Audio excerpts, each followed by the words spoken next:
Boa tarde, pessoal. Eu sou a Daniela Ruiz. Estou aqui hoje na live de número 9 do livro Bom Dia Espírito Santo. Eu estou lendo esse livro aqui, que é do autor Beni. Ele conta como foi a experiência dele, como ele conheceu o Espírito Santo. E eu conheci esse livro há mais ou menos uns 2 meses, através do meu amigo Christian. E quando ele compartilhou comigo o livro, a minha vida foi transformada. Então, através disso, por um propósito, eu estou lendo todos os dias o livro. São 12 capítulos. E no final dos 12 capítulos, quem estiver acompanhando e colocar o seu testemunho no final, eu vou enviar um livro desse para a pessoa. Pode ser no Brasil ou fora do Brasil. Mas quem estiver acompanhando, eu vou enviar um livro desse aqui. Já está aqui guardado. Então, me acompanhe. Hoje eu vou ler o capítulo 9. São 12, já está acabando. Nós estamos fazendo assim com muito prazer para vocês, porque o que tem nesse livro desperta uma chave na gente de querer muito mais do que aquilo que a gente conhece ou sabe. Tem gente que às vezes nem sabe, né, que o Espírito Santo é uma pessoa. Ele é a terceira pessoa da Trindade, Pai, Filho e Espírito Santo. E quem Jesus deixou na terra para nós foi o Espírito Santo. Então, assim como eu conheci, com certeza também tem muitas pessoas que não o conhecem. E eu vou começar a leitura do capítulo 9 hoje. Espaço para o Espírito. Aí começa assim. Há várias gerações, as pessoas estão sendo levadas a pensar que o Espírito Santo não é uma pessoa. Com base em milhares de vozes, milhões de palavras escritas e uma atitude que vem permeando a fé cristã, fomos sendo programados para pensar que o Espírito Santo é uma coisa e não uma pessoa. Ouvi recentemente um estribilho de um hino que dizia: "Dá-me mais de ti", e pensei, isso não é bíblico. Não é possível tirar uma parte dele, ele é uma pessoa. Você não pode quebrá-lo em pedacinhos, um braço essa semana e uma perna na próxima. Não podemos dizer, dá-me mais de ti, mas justamente o oposto. Você deve clamar ao Espírito, por favor, tire mais de mim. Ele não se rende a você, nada disso, você se entrega a ele. É diferente do que a gente pensa, né? A mensagem mais negligenciada da igreja hoje, sem dúvida, é que o Espírito Santo é real e devemos abrir espaço para ele. É lamentável, mas milhares de ministros do Evangelho não entendem a obra do Espírito no planeta Terra. Temo que tenham sido também programados. Desde a escola dominical até o seminário, eles foram levados a crer que o Espírito é um membro menor da divindade, que veio no Pentecostes e ficou flutuando nas nuvens desde então. Muitos, na verdade, evitam falar do seu nome para que as pessoas não confundam com um desses carismáticos. Deus queria que a igreja fosse viva e vibrante. Pouco antes de voltar ao céu, Jesus pronunciou palavras inesquecíveis. Estes sinais hão de acompanhar aqueles que creem. Está lá em Marcos 16, 17. A pergunta talvez mais complexa que tenho a fazer como ministro é esta.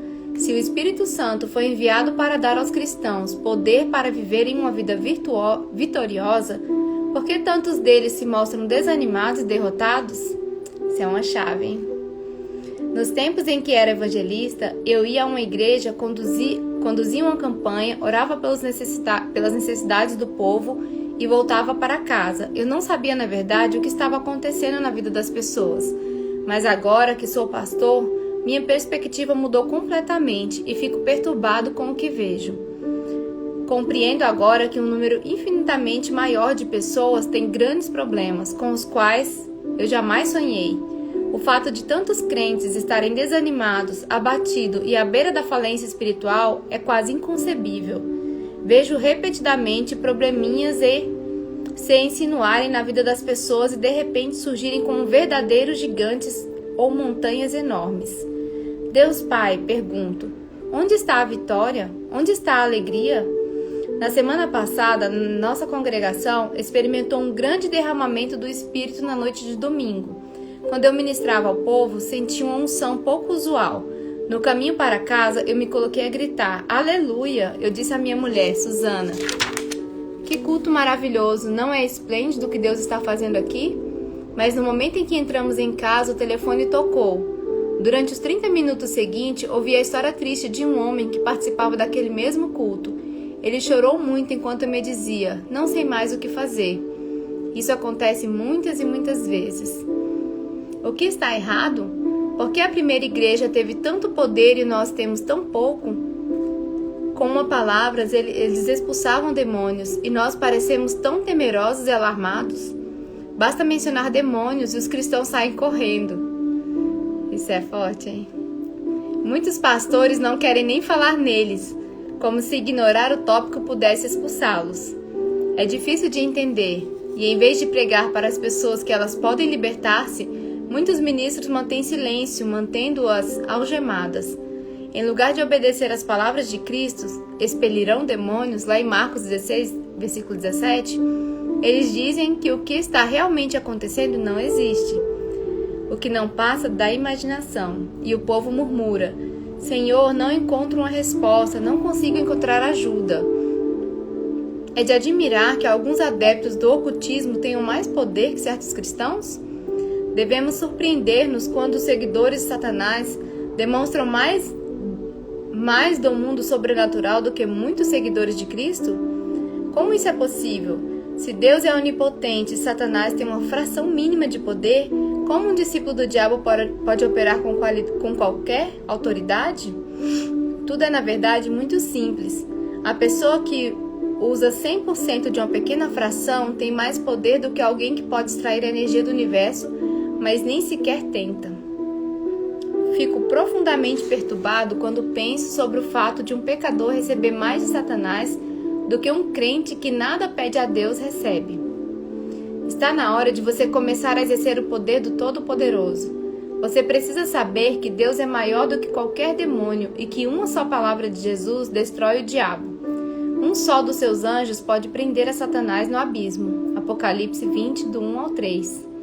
Gente, Apocalipse é o livro mais lindo que existe. Deus não é fraco, o seu povo é. Isso é forte, hein? Deus não é fraco, o seu povo é. Esta é a única conclusão a que consegui chegar. A razão da igreja e tantos de seus membros estarem tão desanimados é que ela ignorou a pessoa mais poderosa do universo, o Espírito Santo. Eu repito, não por força nem por poder, mas pelo meu Espírito, diz o Senhor dos Exércitos. Está lá em Zacarias 4:6. As palavras seguintes são também emocionantes. Quem és tu, ó grande monte? Serás uma campina. Está lá no versículo 7 de Zacarias. Você precisa mais do que um trator para nivelar a enorme pilha de pedras à sua frente. É uma montanha gigantesca de futilidade e medo. A escavação que precisa fazer só será possível através do poder dinâmico do Espírito Santo. Através da sua palavra, Deus dá uma receita para quebrar o jugo da escravidão. Ele sabe exatamente o que é necessário para levantar o seu pesado fardo. Isso é chamado de unção. Acontecerá naquele dia que o peso será tirado do seu ombro e o seu jugo do teu pescoço. Jugo que será despedaçado por causa da gordura. Está lá em Isaías 10, versículo 27. Da mesma forma que removeu o fardo de Israel, Deus removerá igualmente o seu. Foi o traiçoeiro Satanás que colocou o jugo pesado sobre você. Mas Jesus, que declarou que o cativeiro seria destruído, disse: porque o meu jugo é suave e o meu fardo é leve. Está lá em Mateus 11:30. O jugo apertado pode ser quebrado pelo Espírito, mas não por apenas um momento. Não se trata de uma solução temporária.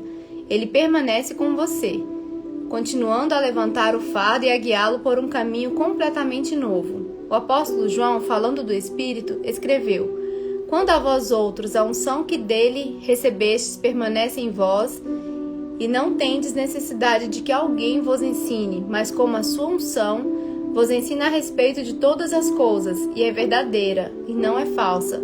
Permanecei nele, como também ele vos ensinou. Está lá em 1 João 2, 27. Não é preciso ser doutor para perceber que tem e quem não tem a unção. Até um pecador não regenerado, girando o botão do aparelho de TV na manhã de domingo, durante o programa religioso, conhece o toque do Espírito quando o vê. Ele o reconhece porque, como um diamante, ele é muito raro. Não há nada mais trágico do que as pessoas que não têm a unção e tentam produzi-la. Eles tentam forçá-la, mas o toque do Senhor não se acha ali. Quantas vezes você viaja para ouvir um grande orador ou professor bíblico e acaba descobrindo que a pessoa não passa de uma concha vazia? que não há nada dentro dela senão conhecimento, cheia de fatos e informações, mas absolutamente sem vida. Elas andam e falam, mas suas palavras são mortas. Jamais esquecerei o ocorrido numa conferência que assisti na Costa Oeste. Numa sessão, à tarde, foi apresentado um jovem cantor. Com uma voz muito bem treinada, ele cantou "O Rei está chegando". Todos gostaram e aplaudiram muito ao terminar. Não sei o que aconteceu, mas na sessão noturna, uma senhora cantou exatamente a mesma música. Ela não parecia uma cantora, sua voz era um tanto anasalada e desafinada às vezes. É a minha. Mas ela tinha alguma coisa que supria todas essas deficiências. Quando chegou a segunda estrofe, as pessoas estavam de pé, com as mãos levantadas para o céu. O poder naquele lugar era eletrizante e não se interrompeu quando ela terminou de cantar. Nós louvamos repetidamente ao Senhor. Depois começamos a aplaudir durante muito tempo. Mas não estávamos ovacionando a cantora, e sim aplaudindo o doador da música. O que fez a diferença? Meu amigo, foi a unção. Foi o poder do Espírito na vida daquela mulher. Durante meu ministério no Canadá, nosso grupo foi um dos patrocinadores de uma cruzada de Billy Graham. Os preparativos para os encontros foram organizados até os últimos detalhes, e os cultos propriamente ditos foram mansos comparados ao que estava acostumado. Quando Graham começou a falar, porém, havia um toque indiscutível do Espírito em sua mensagem. O conteúdo era Cristo, mas eu senti estar na presença de um homem que tinha uma comunhão pessoal profunda com o Espírito Santo. Desde a criação, as pessoas ficaram fascinadas pela unção. Ela tem sido objeto de admiração, tem sido manifestada e até imitada, mas a verdadeira unção sempre foi e continua sendo uma função de Deus, Espírito Santo, Ele que dá unção. Qual o seu propósito? A fim de que você possa proclamar a mensagem com poder. O Espírito do Senhor está sobre mim, porque o Senhor me ungiu para pregar boas novas aos quebrantados, enviou-me a curar os quebrantados de coração, a proclamar libertação aos cativos, e a pôr em liberdade os algemados, e a pregoar o ano aceitável do Senhor. Está lá Isaías 61, versículo 1 e 2.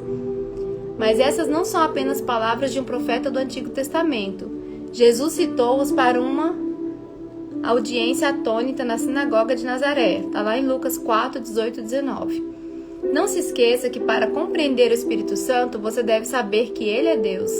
Essa descrição pode parecer estranha para você, mas ela é tão básica quanto a própria palavra. Ele tem o poder de criação. Você lembra das palavras do livro de Jó? O Espírito de Deus me fez, e o sopro do Todo-Poderoso me dá vida. Está lá em Jó 33, 4. Enquanto Deus Pai estava no céu, no trono de glória, dizendo, façamos o homem, o Espírito Santo fazia a sua obra na terra. O segundo versículo declara que na criação, o Espírito de Deus pairava sobre as águas. Está lá em Gênesis 1, 2. O Espírito de Deus, ao falar das criaturas na terra, o salmista escreveu, envias o teu Espírito, eles são criados, e assim renovas a face da terra. Está lá em Salmo 104, 30. Se você quer que a unção do Espírito se torne evidente em sua vida, tudo começa com a compreensão de quem Ele é e como você pode entrar em comunhão com Ele. O Espírito Santo não foi enviado apenas para fazer você sentir-se bem. Ele fará certamente isso, mas é muito mais que isso. Ele tem uma posição de igualdade da divindade e merece nossa adoração, tanto quanto Deus Pai e Deus Filho. Ele é, no entanto, apenas o início. O seu crescimento espiritual não difere daquele de um carvalho gigante. Ele precisa ser alimentado e nutrido. Um homem falou-me recentemente, Benny, quero agradecer por ter me apresentado ao Espírito Santo em 1978. Respondi, que bom. O que vem acontecendo desde então? Sua expressão não mudou quando respondeu. Na verdade, nada. Só lembro como foi quando o conheci. Por que você acha que não aconteceu nada? Perguntei. Não vou esquecer da sua resposta. Acho que eu não sabia o que fazer. Eu talvez tenha esperado que toda pessoa apresentada ao Espírito reagisse ao Espírito como eu reagi. Eu literalmente isolei-me com a palavra e o Espírito e absorvi o que ele tinha a oferecer como uma esponja. Levou tempo, centenas e centenas de horas com o precioso Espírito Santo. Compreendo que para muitas pessoas é quase impossível encontrar tempo para examinar atentamente as Escrituras, mas ao ler esse livro você está recebendo de maneira resumida o que levou anos para o Espírito compartilhar comigo. Existe, porém, algo que não posso fazer por você. Não posso brandir uma vara espiritual sobre a sua cabeça e ungí-lo. Isso só vem através de um encontro pessoal profundamente privado com o Espírito, e continua e cresce com uma amizade e comunhão que só você pode estabelecer. Então é a busca pessoal nossa, né? O seu crescimento no Espírito começará no momento em que entender que o Espírito de Deus é verdadeiramente Deus. Não posso repetir demais essa ideia, pois o quadro mental de uma personalidade fraca foi plantado em nossa psique desde a infância. Lembro-me de ter visto um livro que dizia: o Espírito Santo é um servo do corpo de Cristo. Esse é o tipo de erro de que falo. Ele não é um servo, ele é encarregado, é o líder do corpo de Cristo. Quero contar-lhes algo que vim a saber. O Espírito Santo não é apenas Deus, ele é também o Pai do Senhor Jesus Cristo. Antes que você diga, espere aí, o que é isso? Permita que eu lhe indique a palavra. Você diz, pensei que Deus Pai era o Pai de Jesus. Você está certo, mas também errado. Vou mostrar-lhe a razão. No primeiro capítulo dos Evangelhos, aprendemos que o Espírito Santo é o Pai do Senhor. Ora, o nascimento de Jesus Cristo foi assim. Estando Maria, sua mãe, desposada com José, sem que tivessem antes coabitado, achou-se grávida pelo Espírito Santo. Mateus 1,18. Até Maria ficou preocupada. Ela disse ao anjo, como será isso, pois eu não tenho relação com homem algum? E o anjo respondeu dizendo, descerá sobre ti o Espírito Santo, e o poder do Altíssimo te envolverá como a sua sombra. Por isso também o ente santo que há de nascer será chamado Filho de Deus. Está lá em Lucas 1, 34 e 35. Isso é tudo. Ele é chamado Filho de Deus, mas foi o Espírito Santo que desceu sobre a mãe de Cristo. Essa a intimidade da Trindade. O Filho de Deus, Pai, o Filho de Deus Espírito em um só. Os atributos de Jesus também lhe foram dados pelo Espírito, ao falar do Cristo que viria Isaías a escrever.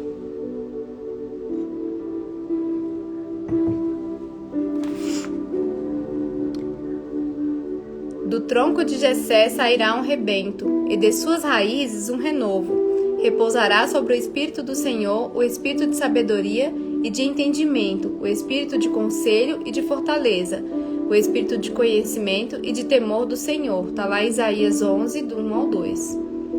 Jesus Cristo é Filho do Espírito, da mesma forma que os pais terrenos amam seu filho recém-nascido, o Espírito Santo ama ao Senhor. Você já ouviu um pai orgulhoso carregar seu filho nos braços, apertá-lo e mostrar o seu amor? Acho que nos esquecemos que o Espírito Santo tem emoções também. Ele ama o que criou. Essa é a razão de querer colocar os seus braços ao redor de você. Pode imaginar Deus Pai no céu dizendo ao Espírito, toma meu filho e o encarne? Foi o milagre dos milagres. O Espírito Santo tomou essa semente e o plantou no corpo de Maria. Mas ele não foi somente o Pai do Senhor, foi também aquele que o ungiu. Imagine, se quiser Deus Pai sentado em seu trono no céu e Jesus na terra curando os doentes e realizando milagres, e o Espírito Santo?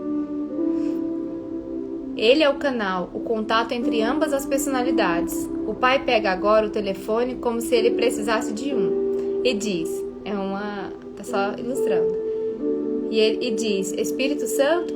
Sim, Senhor, diz o Espírito pegando o aparelho. Deus fala, quero que leve Jesus ao deserto, porque vou enviar o diabo para testá-lo. O Espírito responde, sim, Senhor, e se apressa ao encontro de Cristo. Jesus, venha comigo, diz ele. Está vendo como o Espírito Santo é o contato entre as duas personalidades? Ou imagine isso, Jesus está passando por um homem muito doente. O pai pega de novo o telefone e diz, Espírito Santo, faça Jesus parar, diga-lhe para ficar onde está. O Espírito diz, está bem, Jesus, pare. Ele fala ao telefone, Pai, o que ele deve fazer? Diga-lhe para curar este homem, respondeu a voz de Deus. Jesus imediatamente impõe as mãos sobre o homem, com o poder do Espírito fluindo através dele, e o homem milagrosamente é curado. O ponto vital para você compreender é este. E quando entender, o véu que está sobre os seus olhos no que se refere ao papel do Espírito Santo será levantado. Na terra, Jesus era completamente homem, ele não tinha conhecimento revelador. Sem a voz do Espírito, ele não podia mover-se, a não ser que o Espírito o movesse. Você já se perguntou por que alguns não foram curados quando Jesus passou por eles? Por que não orou a favor deles? Por que não estendeu as mãos e os tocou? Foi porque o Pai não solicitou ao Espírito Santo para pedir a Jesus que fizesse isso. Cristo disse: para que o mundo saiba que eu amo ao Pai e que faço como o Pai me ordenou, lá em Jó 14:31. Jesus dependia do Espírito, ele era a corda de salvação entre Jesus e o Pai. Mesmo antes de enfrentar o Gólgota, ele se ofereceu ao Pai através do Espírito Santo. Ao comparar o sangue de Cristo ao sacrifício de animais, o livro de Hebreus diz: muito mais o sangue de Cristo, que pelo Espírito Eterno a si mesmo se ofereceu sem mácula a Deus, purificará a nossa consciência de obras mortas para servirmos ao Deus vivo. Está lá em Hebreus 9:14. Se ele não se tivesse oferecido mediante o Espírito Santo, não seria aceito aos olhos de Deus Pai. Não teria suportado o sofrimento da cruz. Se não tivesse se apresentado através do Espírito Santo, seu sangue não teria permanecido puro e sem mácula. Quero acrescentar, se o Espírito Santo não tivesse com Jesus, ele talvez tivesse pecado. É isso mesmo. O Espírito Santo foi o poder que o manteve puro. Ele não foi só enviado pelo céu, mas foi chamado de Filho do Homem. E como tal, podia pecar. O fato de não ter pecado não significa que não podia fazê-lo. Se você acredita que Jesus não poderia pecar, então por que Satanás perderia tempo em tentá-lo? O diabo sabia o que estava fazendo. Sem o Espírito Santo, Jesus talvez não cumprisse o seu propósito. Jesus, na verdade, se ofereceu através do Espírito Santo para permanecer sem pecado. Ele dependeu do Espírito até para ressuscitá-lo. Lembra-se do que Paulo disse? Cristo foi poderosamente demonstrado Filho de Deus, segundo o Espírito de Santidade, pela ressurreição dos mortos, lá em Romanos 14. Cristo foi ressuscitado pelo poder do Espírito. A Escritura diz: se habita em vós o Espírito daquele que ressuscitou a Jesus dentre os mortos, este mesmo que ressuscitou a Cristo Jesus dentre os mortos, vivificará também os vossos corpos mortais, por meio do seu Espírito que em vós habita, lá em Romanos 8:11. O Espírito Santo não só ressuscitou a Cristo, é Ele quem vai ressuscitar a você. Podemos colocar nele a nossa esperança.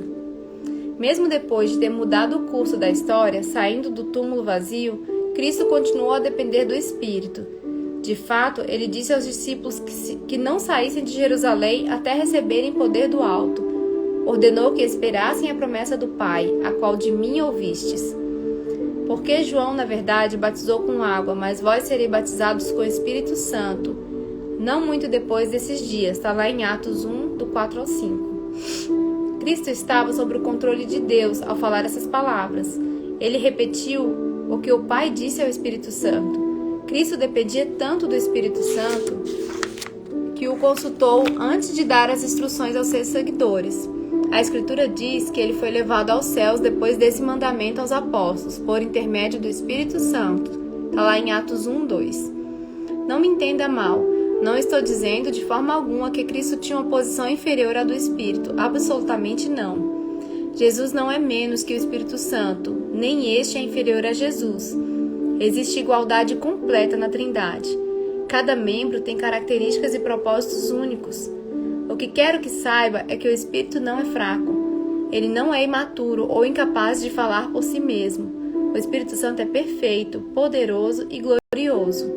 O Espírito merece a nossa adoração. Devemos pôr em prática o que temos cantado durante gerações. Louvemos a Deus, de quem fluem todas as bênçãos. Louvemos ao Pai, ao Filho e ao Espírito Santo. Como você pode reconhecê-lo? É tão simples quanto aquela vozinha que ouve quando vai dormir. A voz que o faz lembrar: você não orou hoje. Ou ele talvez diga: você não leu a Bíblia hoje. É o Espírito falando, tocando a sua alma. Você já o conhece, mas ele quer que o conheça ainda melhor. O Senhor predisse o que aconteceria quando você desse lugar ao Espírito. Quem crer em mim, como diz a Escritura, do seu interior fluirão rios de águas vivas. Está lá em Jó 7,38. E qual era a unção de que ele falou? Isso ele disse com respeito ao Espírito que havia de receber os que nele crescem. Deus tem um plano mestre detalhado para a sua vida. A sua unção e o Espírito estão inclusos no plano, mas aqueles que nos confirma convosco em Cristo e nos ungiu é Deus, que também nos selou e nos deu o penhor do Espírito em nossos corações. 1 Coríntios 1, do versículo 21 ao 22. Você abriu espaço para o Espírito Santo? Tudo que ele pede é um lugar no seu coração. E esse acabou o capítulo 9 do livro Bom Dia, Espírito Santo, do Beni. E esse livro foi feito debaixo de muita oração. E ele chegou até mim, e através de mim, chegando até você. E quem ganhar o livro na última live, que é a 12ª, que faça um bom uso do livro e passe a mensagem adiante, porque essa mensagem do Espírito Santo, ela não é falada muito nas igrejas. Muita gente tem até medo de falar, porque não conhece o Espírito Santo, não tem relacionamento diário com ele. Então, quando você tiver experimentado esse poder, que você passe isso adiante. Então, não deixe a mensagem guardada com você. Mostre para as pessoas quem é o Espírito. Busque mais ele, igual que falou aqui no livro. Não pede para ele te encher mais, pede para que você abra mais o coração para que ele entre. Então, é um relacionamento que depende de você também. Então, busque mais a ele, leia a Bíblia todos os dias. Aqui no livro, o Beni fala em um dos capítulos que quando ele não sabia, quando ele lia a Bíblia, o Espírito Santo ensinava a ele. Então, ele pedia: Espírito Santo, me ensina o que está escrito aqui nesse capítulo. E quando ele abria, o Espírito Santo mostrava coisas lindas para ele dentro daquele, apenas um versículo ou um capítulo inteiro. Então, quem nos ensina sobre a Bíblia? O Espírito Santo. Quando você abrir, antes de abrir, peça a ele. Fala: Espírito Santo, me ensina o que está aqui. Ele pode te ensinar qualquer coisa. Tudo que você precisar, o Espírito Santo te ensina. Se você precisa de uma habilidade, se você precisa de uma cura, se você precisa de algo que você não tem dentro do seu coração, ou algo que você deseja parar de fazer, peça a ele. Fala: Espírito Santo, você está aqui na terra. Eu te peço, me ajuda a parar com isso. Ou me ajude a conquistar isso, ou cuidar dos meus filhos, ou cuidar melhor da minha casa. Aquilo que você precisa na sua vida é cura emocional, peça para ele. Busque a Deus todos os dias, ora dentro da sua casa, às vezes sem força. Quando aqui no livro também ele fala que o Espírito Santo ora por você, tem os níveis da oração. Então assim, chega na mais alta intimidade de oração com Deus. Então busque isso na sua vida, para que você entre na adoração, na intercessão, igualzinho ele explica aqui no livro, porque quem ensinou foi o Espírito Santo. Ele também não sabia, o Beni. Então, que esse livro faça essa transformação na sua vida, assim como fez na minha. Fiquem com Deus. Tchau.